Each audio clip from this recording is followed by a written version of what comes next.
What is your prayer, your hope for Israel at this time? My prayer, I'm what they call lefty. My prayer is that the war would end and that we would come to live in peace in this area with the Arabs, and that we are different, but where we can accept the differences, they can accept our difference, and we should accept theirs. And I think that the Palestinian question in the territories, as this is called, should find an answer. I'm against this constant fighting. And I think there are two people, this sad situation, historical situation, where there are two people who claim the same, such small piece of land, such tiny piece of land. Israel is so tiny that its name is written on the sea, not on the land, in the maps. So there is enough room in the land to write its name. We should find, and I think the Arabic world is a big world, and Islamic world is a big world, with lots of land and lots of people. I don't know what the outcome can be, but it should be one of acceptance. If not love, at least acceptance and peace. And I think at the moment both countries are not. The Palestinians want us gone, and maybe we want them gone, and I believe no one is going. Tell us about your association. Okay, we decided to put up an association with no money. Nobody is earning anything. That its aim is to make this Habricha story or historical chapter part of the history of the Jewish people and the history of Israel, known and acknowledged. And it's neither acknowledged nor known. For example, in Israel, there is no museum or street or town or even school or bridge that commemorates the Bricha story. There are two museums of Ha'apala. This is the part of the way on sea. There are endless museums and commemoration places for the Shoah and for Independence Day and for the Ha'apala, and none for the Bricha. Like even the Israeli government doesn't yet recognize this part of history.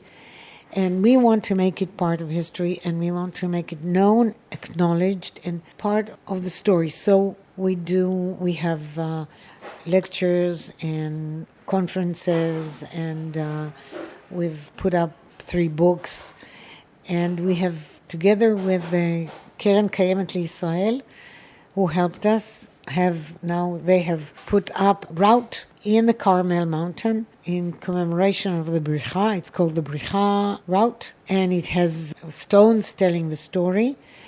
And we are trying to put up a museum or be part of a museum. And as we are not recognized, as the Bricha is not recognized by the government, we are not recognized, and we need money. All the people who work in this association are volunteers. No one is not only getting money, but not even getting expenses. If they travel for the Bricha Association, they do not get back expenses.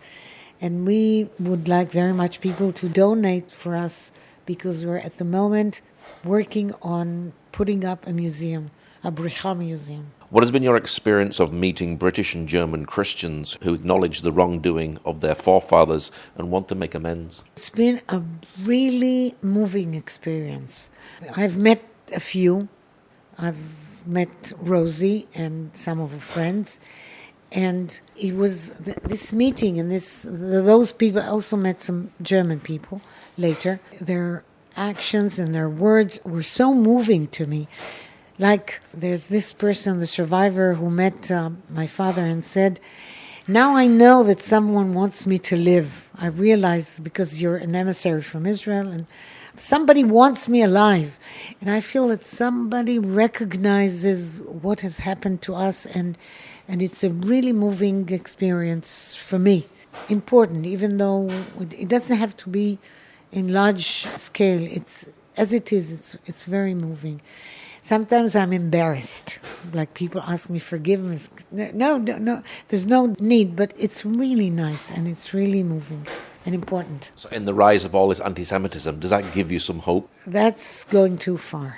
There's some good people, some really good people, and I don't understand this anti-Semitism. I mean, I can lecture about it, but deep down inside me, I don't understand why people hate me. What have I done wrong except being Jewish, which I couldn't control? I mean, it's not. So I don't really understand anti-Semitism. The anti-Semitism now I understand. Much of it is anti-Israel. And it has to do with the Muslims wanting us out of this country. If we could be, all of us, 9 million Jews taken, maybe, I don't know, to the somewhere, to the moon, there would be less anti-Semitism, Israelis.